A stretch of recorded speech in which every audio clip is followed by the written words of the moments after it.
Chapter 9. Bradley Chalkers, what are you doing out of class? It was a teacher.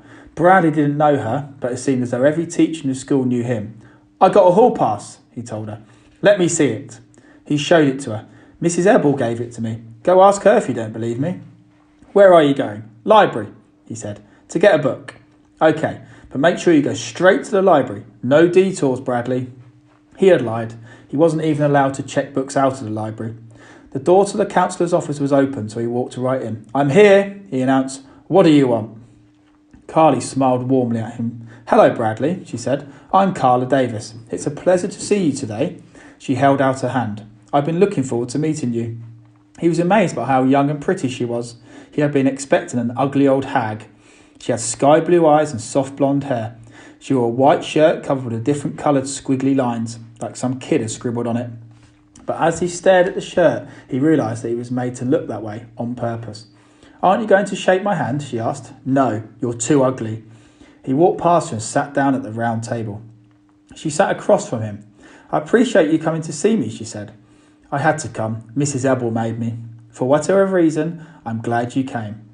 I meant to go to the library, he explained. I came here by accident. Oh, I don't believe in accidents, said Carla. You don't believe in accidents? That's the craziest thing I've ever heard. She shook her head. What about when you spill your milk? Do you like milk? Asked Carla. No, I hate it. So maybe you spill it on purpose, she said. You think it's just an accident, she smiled. He stared angrily down at the table. He felt like he'd been tricked. I don't drink milk, he said. I drink coffee. He glanced around the room. It was full of all kinds of interesting-looking objects. This place is a mess, he said. I know, Carla admitted. I like messy rooms. Clean rooms are boring and depressing. They remind me of hospitals. Don't you get in trouble? Why should I?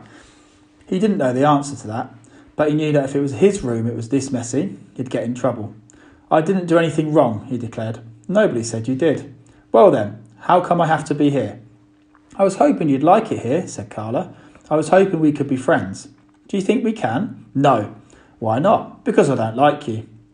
I like you, said Carla. I can like you, can't I? You don't have to like me. He squirmed in his seat. I was hoping you'd be able to teach me things, said Carla. You're the teacher, not me. So? Does that matter? A teacher can often learn a lot more from a student than a student can learn from a teacher. I've taught Mrs. Ebble a lot, Bradley agreed. Today I taught her geography. What do you want to teach me? Carla asked. What do you want to know? You tell me, said Carla. What's the most important thing you can teach me? Bradley tried to think of something he knew. The elephant's the biggest animal in the world, he said, but it's afraid of mice. I wonder why that is, said Carla. Because, said Bradley, if a mouse ran up an elephant's trunk, it would get stuck. Then the elephant wouldn't be able to breathe and so it would die. That's how most elephants die. I see, said Carla. Thank you for sharing that with me. You're a very good teacher. He suddenly felt like he'd been tricked again. He didn't want to share anything with her. He hated her.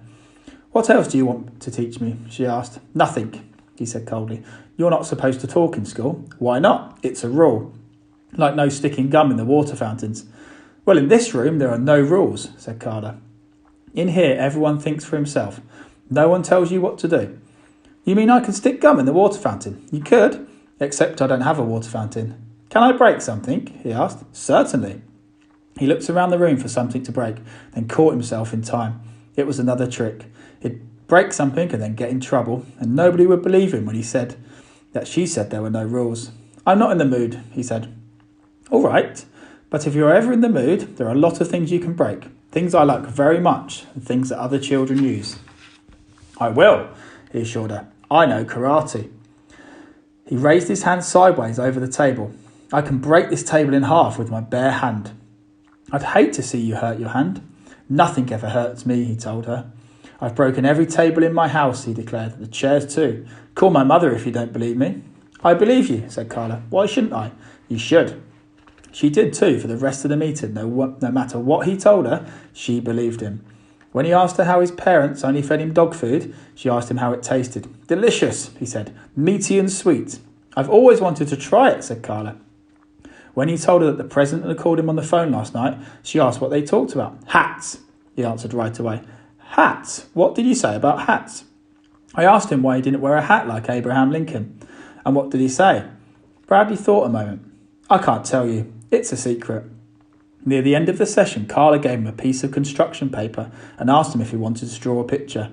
He chose a black crayon from the big box of crayons and stayed with it the whole time. He scribbled wildly all over the paper. Carla leaned over to look at it. That's very nice, she said. It's a picture of a night time, he told her. Oh, I thought it was a picture of the floor on the barber shop after someone with black curly hair got his hair cut. That's what it is, Bradley declared. That's what I meant. It's very good, said Carla. May I have it? What for? I'd like to hang up on my wall. He looked at her in amazement. You mean here? Yes. No, it's mine. I was hoping you'd share it with me, said Carla. It costs $1. It's worth it, said Carla, but only if you're willing to share it. No, he said. Okay, but if you change your mind, I'll still want it. You can make me give it to you, he suggested. No, I can't. Sure you can. Teachers make kids do things all the time. Charla shook her head. It was time for him to return to class. I've enjoyed your visit very much, said Carla. Thank you for sharing so much with me. She held out her hand. He backed away from it as if it was some kind of poisonous snake. Then he turned and hurried into the hall. When he got to Mrs. Ebble's class, he crumpled his picture into a ball and dropped it in the waste paper basket next to her desk.